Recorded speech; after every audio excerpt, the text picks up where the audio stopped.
right? So we're going to talk about what's going on with Sheriff Patrick Labatt and this entire situation with Fulton County Jail, Rice Street specifically, and the Department of Justice, their agreement that they had with Fulton County. So the headline and the news we're going to talk about today with Fulton County and the Department of Justice is, of course, Fulton County Sheriff 9 months late on the required jail implementation plan. Patrick Labatt had one job. Tell the Department of Justice how you're going to implement and how you're going to make changes to Rice Street and the jail system in Fulton County. Just lay it out. You don't have to implement anything. You don't have to change anything. Just let us know what you're going to do. And Patrick Labatt's just sitting back like, oh, yeah, I don't know. I forgot.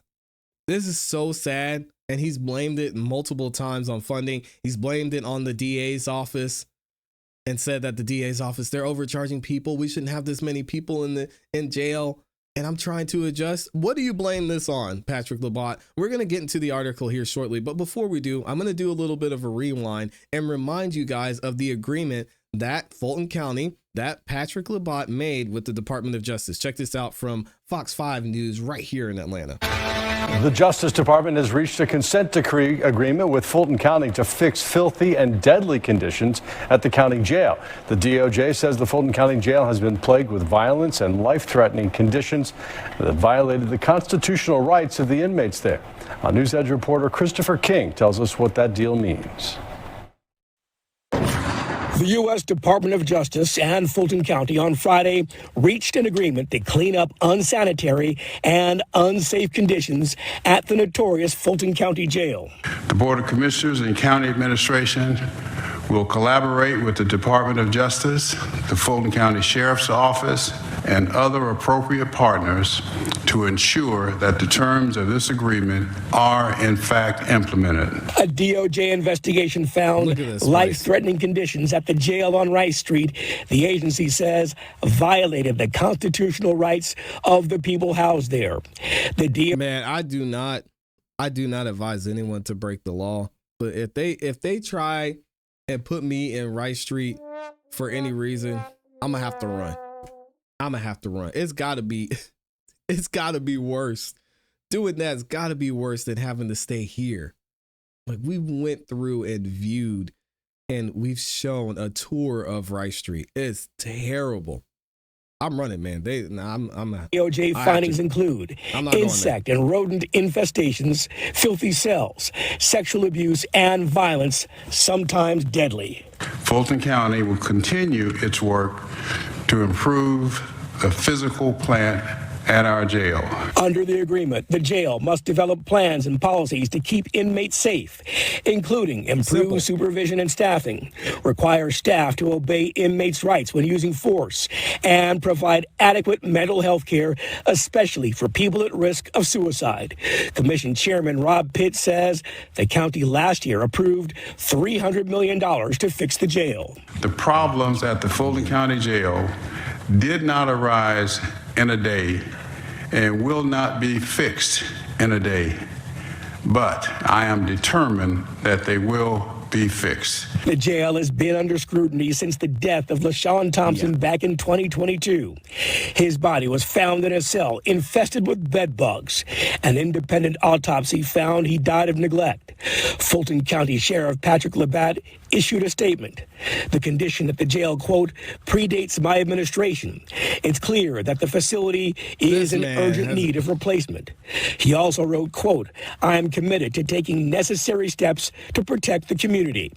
At the Fulton County Jail, Christopher King, Fox 5 News. Okay, so now that we're reminded of what the agreement was, let's see the excuse that Pat made as to why he's not following the Department of Justice's instructions.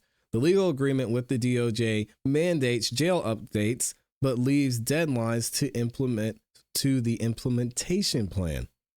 When the U.S. Department of Justice, Fulton County, and Sheriff Patrick Labatt signed a legally binding agreement just after the new year, almost a year ago, to improve miserable conditions in the Fulton County Jail, the county and the sheriff's office were ordered to create an implementation plan within 30 days that would set a schedule for policy changes and trainings.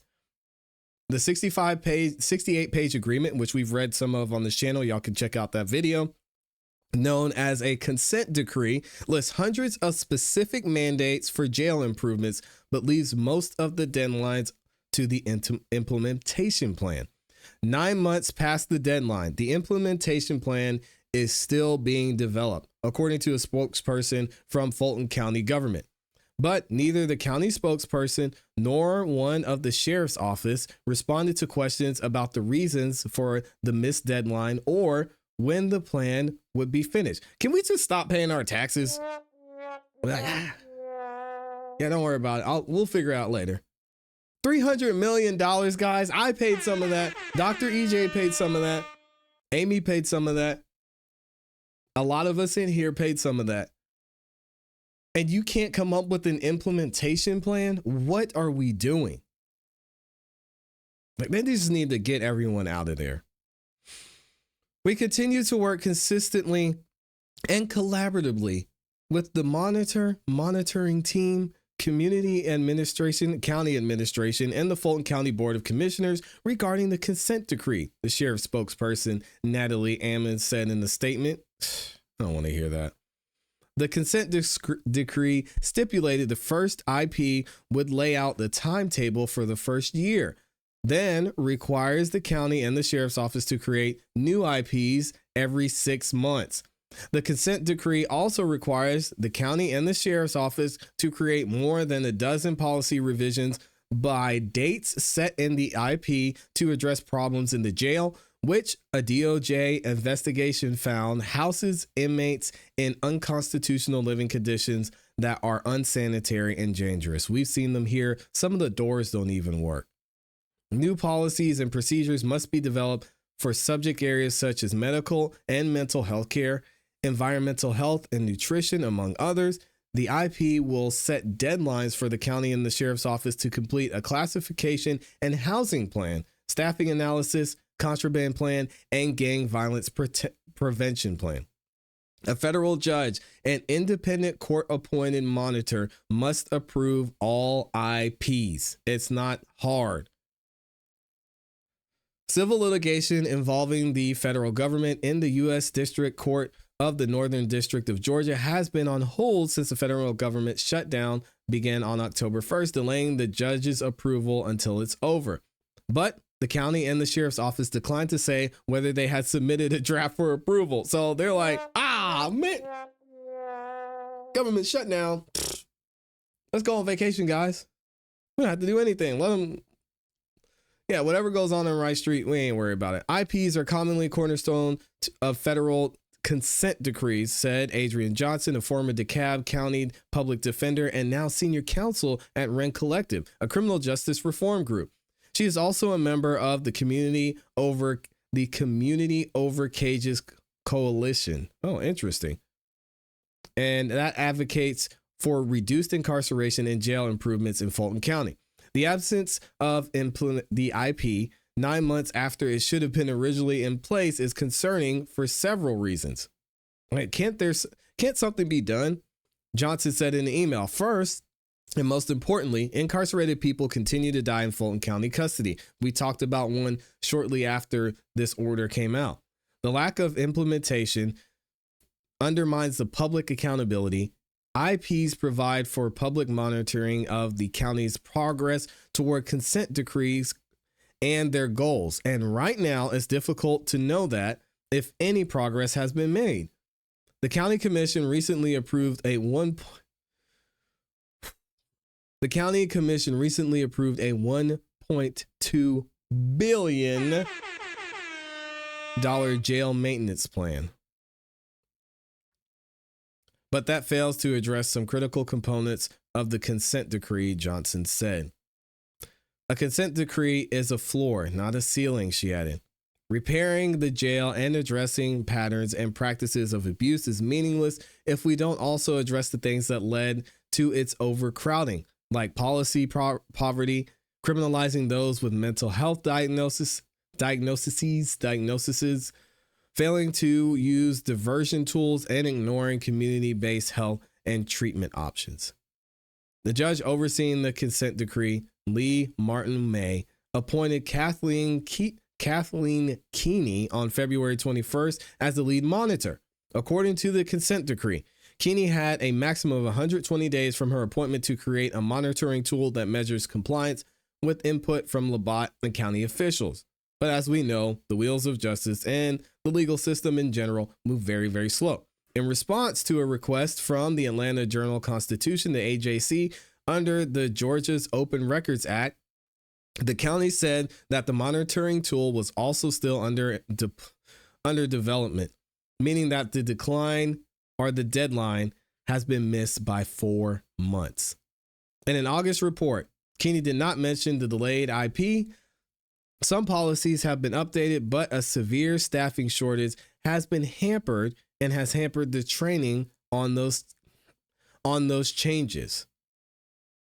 The monitoring team intends to collaborate with the county and the United States to develop a strategy and timeline for policy revisions that is realistic and achievable, the report said. The monitor expects the pace of the policy updates and training to substantially increase once the staffing crisis has been. See, this is what Patrick Labatt was saying. He's like, well, we want to do all these things, but we don't have the funding. He gets the funding. He gets $1.2 billion and he gets $300 million on top of that. Well, we've got the funding now, but we don't have the people. It's hard to find people. They get the people. Oh, well, we've got the people now. Now we have to train them. Y'all pray Rice Street, man. There's a lot of innocent people staying in Rice Street. And even the ones who are guilty, they still have constitutional rights. They don't deserve this. They don't deserve this. And even with all of this that was going on, we still, a couple of days ago, have Fulton County going back and forth with the Department of Justice. Check this out. 5 years after Fulton County became embroiled in allegations of fraud over the 2020 presidential election, the Justice Department wants county officials to turn over those election records. But county leaders say they're not turning over any documents. Fox 5's Deidre Dukes joins us here live on set with these newest developments. Deidre. That's right. Talking today with Fulton County Commission Chairman Rob Pitts. He says he finds it ironic that we're talking about this when Fulton County just completed a successful election this week. He says Georgians have moved past 2020 and that the Trump administration needs to do the same. I agree, Dave. Voting in municipal and statewide races were underway across Georgia when Fulton County officials received a detailed letter from the DOJ spelling out its demands.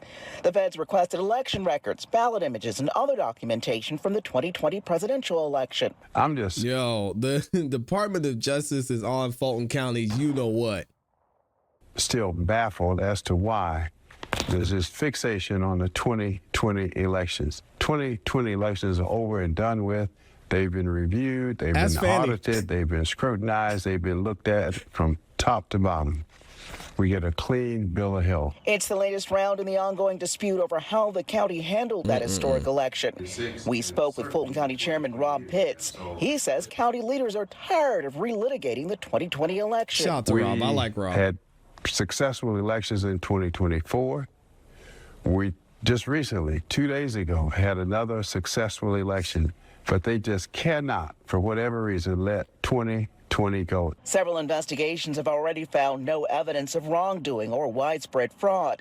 But the DOJ is now pushing for the release of the same documents members of the Georgia State Elections Board requested last year after the right-wing majority panel opened its own investigation.